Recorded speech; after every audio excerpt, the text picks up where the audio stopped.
গণ্যমান্য মাননীয় বন্ধুবর্গ এবং সুধী সজ্জন মণ্ডলী, আপনাদের সবাইকে সবক্তি প্রণাম নিবেদন করে আমি কয়েকটি কথা বলতে চাই। বন্ধুগণ, বহু রক্তের বিনিময়ে, বহু ত্যাগ তিতিক্ষার বিনিময়ে, লক্ষ লক্ষ 30 লক্ষ শহীদের বিনিময়ে, 2 লক্ষ মা বোনের ইজ্জতের বিনিময়ে আমরা এই স্বাধীনতা পেয়েছি। স্বাধীনতা যে কি জিনিস সে আপনারা বুঝতে পারেন।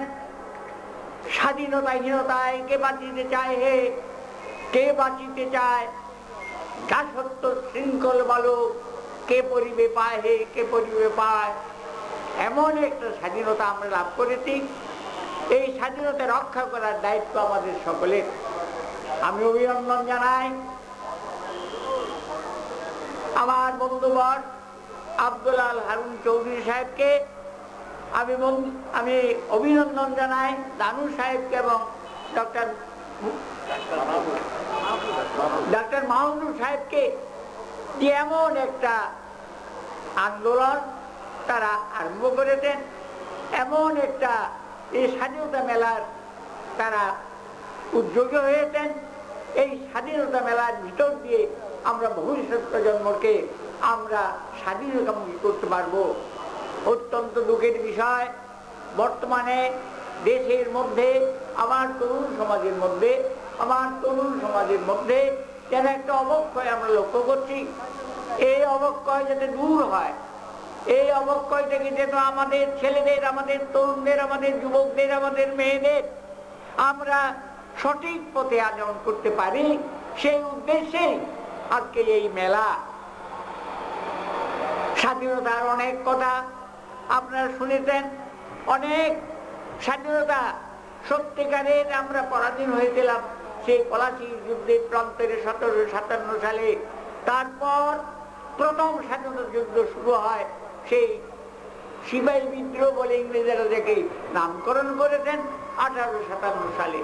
সেই স্বাধীনতার, সেই যে আমাদের বিপ্লবী স্বাধীনতা, আমাদের সৈনিকেরা এই যে ব্রিটিশ দাসত্ব মোচনের জন্য প্রথম যুদ্ধ করেছিল, সেই স্বাধীনতার মধ্যে আমাদের চট্টগ্রামের রজব আলী সেই বিদ্রোহ ঘোষণা করতে শাহাদাত বরণ করেছিলেন।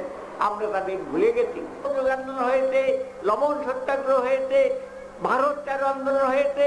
তারপরেই মাত্র শক্তিত লোকরা কেন তাদের হাত থেকে ক্ষমতা দখল করা যায়?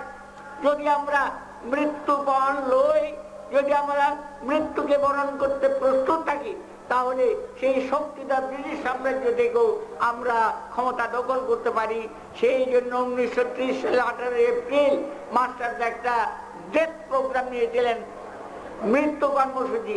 সেই কর্মসূচি সার্থক হয়েছিল। আমরা 3 দিন এই চট্টগ্রামকে স্বাধীন করেছিলাম। তারপর ধাপে ধাপে 1952 সালে আমাদের সেই ভাষা আন্দোলন, সেই ভাষা আন্দোলনের মধ্য দিয়ে তাদের জাতীয়বাদ আমাদের মধ্যে গড়ে উঠল। সেই ভাষা আন্দোলন, 1966 সালের সেই সদব আন্দোলন, 1969 সালের সেই আমাদের জাতির পিতা, জাতির জনক শেখ মুজিবকে বের করার জন্য যে আন্দোলন, 69 সাল সেই গণ আন্দোলন, তারপরে আমাদের সেই মুক্তিযুদ্ধ, সেই মুক্তিযুদ্ধের মধ্য দিয়ে আমরা এই স্বাধীনতা পেয়েছি।